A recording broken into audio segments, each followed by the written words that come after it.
నవ్విపోదురుగాక నాకేంటి సిగ్గు అన్న చందంగా ఉంది చంద్రబాబు ప్రభుత్వం తీరు. విద్యుత్ ఛార్జీలు అడ్డగోలుగా వసూలు చేసినందుకు ఈఆర్సీ మొట్టికాయలు వేస్తే దాన్ని ఛార్జీలు తగ్గించామంటూ తప్పుడు డప్పు కొట్టుకోవటం చూసి జనం విస్తుపోతున్నారు. అనుమతి లేకుండా అడ్డగోలుగా ప్రజల నుండి ముక్కుపిండి వసూలు చేసిన 923 కోట్లు వెనక్కు ఇవ్వాలని ఈఆర్సీ ఆదేశించింది. చంద్రబాబు అధికారంలోకి రాగానే ట్రూ-అప్ ఛార్జీల పేరిట 17,384 కోట్ల వినియోగదారులపై బాధేశారు. గత 15 నెలలుగా అదనంగా వసూలు చేసిన డబ్బులను తిరిగి వెనక్కు ఇవ్వాలని ఈఆర్సీ షాక్ ఇవ్వడంతో ప్రభుత్వ బండారం బట్టబయలైంది. చంద్రబాబు ప్రభుత్వం అధికారంలోకి వచ్చిన తర్వాత ట్రూ-అప్ ఛార్జీల బాదురు బాదింది. 2024-25 సంవత్సరానికి గాను 2,758 కోట్లు వినియోగదారుల నుంచి డిస్కంలు వసూలు చేశాయి. ఈ వసూళ్లకు ఏపీ ఈఆర్సీ నుంచి అనుమతి కోరాయి. డిస్కంల ప్రతిపాదనపై విచారించిన ఈఆర్సీ చంద్రబాబు ప్రభుత్వానికి మొట్టికాయలు వేసింది.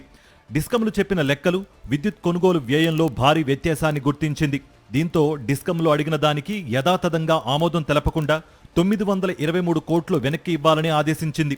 2024-25 ఆర్థిక సంవత్సరానికి సంబంధించి ప్రతి నెల యూనిట్కు 40 పైసల చొప్పున అదనంగా డిస్కంలు వసూలు చేశాయి.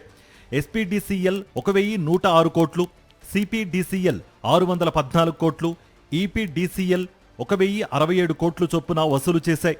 ఈ మొత్తాలను ఈఆర్సీ అనుమతించలేదు. 1,863 కోట్లను మాత్రమే అనుమతినిచ్చింది.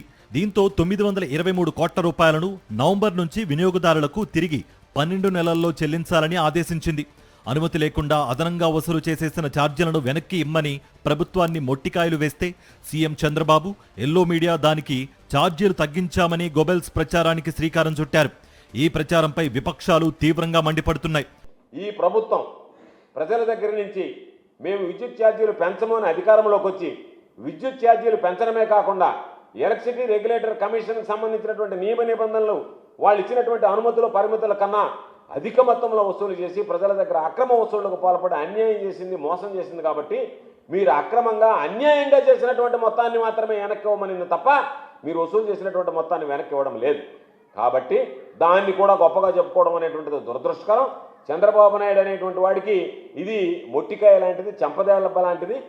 తాము అధికారంలోకి వస్తే 5 ఏళ్ల పాటు కరెంటు ఛార్జీలు పెంచబోమని ఎన్నికల్లో హామీ ఇచ్చి ఆ మాట తప్పి అధికారంలోకి రాగానే బాదుడే బాదుడంటూ కరెంటు ఛార్జీల రూపంలో ప్రజలపై 17,348 కోట్ల రూపాయల భారం మోపింది చంద్రబాబు ప్రభుత్వం. తొలి ఏడాదిలోనే 15,485.36 కోట్ల రూపాయల విద్యుత్ ఛార్జీల భారాన్ని వేసి బాదుడుకు శ్రీకారం చుట్టారు.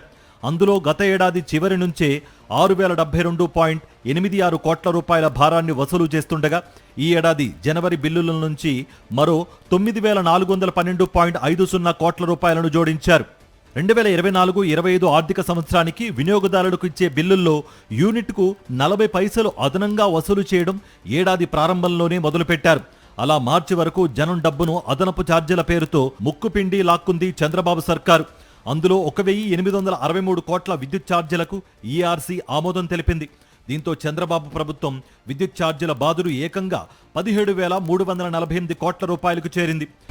ఇలా 15 నెలల కాలంలోనే చంద్రబాబు ప్రభుత్వం 17,348 కోట్ల రూపాయల భారం మోపి ప్రజల నడ్డి విరిచి 923 కోట్ల రూపాయలు తగ్గించామంటూ తిరిగి డప్పు కొట్టుకోవడం చూసి ఈ ప్రభుత్వం ఎంతకు తెగించిందని వినియోగదారులు విస్తుపోతున్నారు.